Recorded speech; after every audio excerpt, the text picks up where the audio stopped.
Hello மக்களே!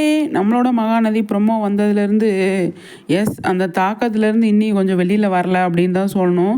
ஆனால் இந்த குமரன் பண்ணது எனக்கு மனசே கேட்க மாட்டேங்குதுங்க. குமரன் வந்து விஜய் எவ்வளோ விஷயத்த குமரன்ட்ட காவேரிக்கிட்ட சொன்னதை விட குமரன்ட்ட தான் அதிகமாக சொல்லியிருக்காரு காவேரியை பற்றி. அது கொஞ்சம் கூட யோசிக்காமல் சடனாக வந்து அடிச்சிட்டாருங்க குமரன். குமரன் வந்து காவேரி ஃபேமிலிக்காக என்ன பண்ணியிருக்காரு? ஒன்றுமே பண்ணல. அவருக்கு என்ன திடீர்னு கோவம் வந்துச்சுன்னு தெரியல. அவரால் தான் காவேரிக்கு இந்த நிலைமையே. அது ஃபஸ்ட்டு அவர் உணர்ந்தாரா என்ன அப்படின்னு சொல்லி தெரியல. திடீர்னு சடனாக வந்து யமுனா ஒரு சின்ன பொண்ணு வந்து சொல்கிறாங்க அப்படின்னா அது என்ன ஏது அதை வந்து கேட்டுட்டு அதுக்கப்புறமா வந்து ஒரு முடிவுக்கு வருவோம் அப்படின்னு இல்லாமல் எல்லாம் திருன்னு ஓடி வந்து ஒரு பொண்ணோட வாழ்க்கையை இப்படி கெடுத்துட்டேடா பாவி அப்படின்னு சொல்லிட்டு குமரன் அடித்ததில் 0% கூட நியாயமே இல்லைங்க.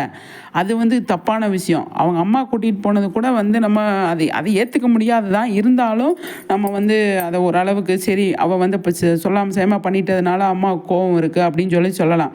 குமரனால் தான் காவேரிக்கு இந்த நிலைமையே வந்தது. குமரன் பணத்தை தொலைச்சது கொஞ்சம் கூட நீ விவரமாக இல்லாமல் பணத்தை தொலைச்சிட்டு எல்லாமே ஒரு சும்மா இருந்துட்டு இப்போ வந்து கொஞ்சம் நல்லா தெளிவாக வந்து இதுக்கெல்லாம் காரணம் யார்? தெளிவாக இருக்க வச்சது யார்? விஜய் தானே. அதை போயிட்டு என்ன நடந்தது ஏது நடந்தது சொல்லுங்கள் ப்ரோ இப்படி கேட்கலாம். கேட்டுட்டு கூட அதுக்கப்புறம் வந்து நீங்கள் பண்ண தப்பு அப்படின்னு சொல்லலாம். ஆனால் வந்து சட்டை அடிச்சுட்டு இருக்காருங்க குமரன். அவருக்கு என்ன தெரியும் முதல்ல? குமரன் அடித்தது மிகப்பெரிய தவறு என்னை பொறுத்தளவு. அவருக்கு என்ன தெரியும் முதல்ல? அதை கேட்குறேன் நான். காவேரி மேலே பாசம் இருக்கட்டும், ஒரு அப்பா ஸ்தானத்தில் இருக்கிற கரெக்டு எல்லாமே கரெக்டு தாங்க. என்ன நடந்தது ஏது நடந்தது விசாரிக்கணுங்க.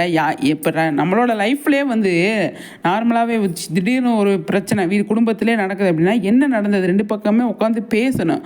அப்போ தான் அந்த பிரச்சனை எந்த பக்கம் நியாயம் இருக்குது எந்த பக்கம் தப்பு இருக்குது இல்லை எப்படி சால்வ் பண்ணலாம் அப்படிங்கிற ஒரு முடிவுக்கு வர முடியும். ஒரு சின்ன பொண்ணு யமுனா வந்து பரபரப்பாக வந்து சொன்ன நிமிஷத்தில் எல்லாம் புதுன்னு ஓடி வந்து காவேரி விஜய் எங்கே போகிறாங்க என்ன கிளம்புறாங்க என்ன விஷயமா இருக்காங்க எதுவுமே தெரிஞ்சுக்காம திருத்துன்னு ஓடி வந்து இப்படி பண்ணலாமாங்க. ஆனால் குமரன் மேலே பயங்கர கடுப்புங்க, பயங்கர டென்ஷனு குமரனுக்கு. ஏன்னா காவேரி மேலே பாசம் இருக்க வேண்டியதான், அந்த அளவுக்கு பாசம் இருக்க வேண்டியதான். ஆனால் என்ன விஜய் அடிக்கிறதுக்கு யார் ரைட்ஸ் கொடுத்தா? குமரனுக்கு வந்து யாருங்க ரைட்ஸ் கொடுத்தா? குமரன் வந்து அடிக்கிறதுக்கு எந்த ஒரு ரைட்ஸுமே கிடையாது. ஆனால் நம்ம சீரியல் வந்து எதிர்பார்த்தது பூரா வேறு நடந்தது வேறு. பயங்கரமாக ட்விஸ்ட்டை வச்சு விட்டாங்க பக்காவாக. கரெக்டு தான். ஆனால் அடித்தது யார்? அடி வாங்கினது யார்? பாவம் இந்த பையன் விஜய். விஜய் அடிக்கிறதுக்கு என்னங்க இருக்குது? அக்ரிமெண்ட்டுன்ற ஒரு லைனை தவிர்த்துட்டு பார்த்தோம் அப்படின்னா அந்த பையன் விஜய்கிட்ட என்ன ஒரு பிரச்சனை இருக்குது? ஒரு பிரச்சனையுமே எல்லாமே பாசிட்டிவாக தானே இருக்குது. காவேரி என்ன குறைச்சலாக வச்சுருக்கா? உன்னோட ஃபேமிலியை என்ன குறைச்சலாக வச்சுருக்காங்க? எல்லாமே நல்லா தான் இருக்காங்க. நீங்கள் எல்லாம் நல்லா இருக்கணும் அப்படின்னு நினச்சது ஒரு தப்பா? பொதுவாகவே நம்ம லைஃப்லேயே அப்படி தான் நடக்கும். யாராவது ஒரு சின்ன தப்பு பண்ணிட்டாங்க அப்படின்னா அதுவே அவங்கள சொல்லி காட்டிகிட்டே இருப்பாங்க. ஆனால் அவங்க பண்ணுற நல்ல விஷயங்களை எல்லாமே மறந்துடுவாங்க. இப்போ விஜய் பண்ண எல்லா நல்ல விஷயங்களும் போச்சு, மறந்துட்டாங்க. ஒரு செகண்டில் மறந்துட்டாங்க. அவர் பண்ணின அந்த அக்ரிமெண்ட்டு அப்படிங்கிற ஒரு லைன் மட்டும்தான் இப்போ வந்து இவ்வளோ பெரிய பிரச்சனைக்கு காரணமாக இருக்குது. அவர் பண்ண நல்ல விஷயங்களை கொஞ்சமாக சொல்ல வேணாமா? காவேரி என்ன முடிவு எடுப்பாங்க? எனக்கு அவர் தான் முக்கியம் அப்படின்னு வருவாங்களா? ஏன்னா அக்ரிமெண்ட் போட்டு கல்யாணம் பண்ணதுனால டேட்டு முடிஞ்சிருச்சு வீட்டுக்கு போகணும் அப்படிங்கிற மைண்ட் செட்டில் வீட்டிலே இருப்பாங்களா? இல்லை விஜய்கிட்ட போகணும் அப்படின்னு இருப்பாங்களா? என்ன ஒன்றும் புரியல. தாத்தா போய் சமாதானம் பேசுவாரா? இங்கே வெண்ணிலா பொண்ணு வேற உட்காந்துருக்கு. வெண்ணிலாவை வந்து விஜய் பார்ப்பாரா? காவேரி நினப்பில் இருப்பாரா?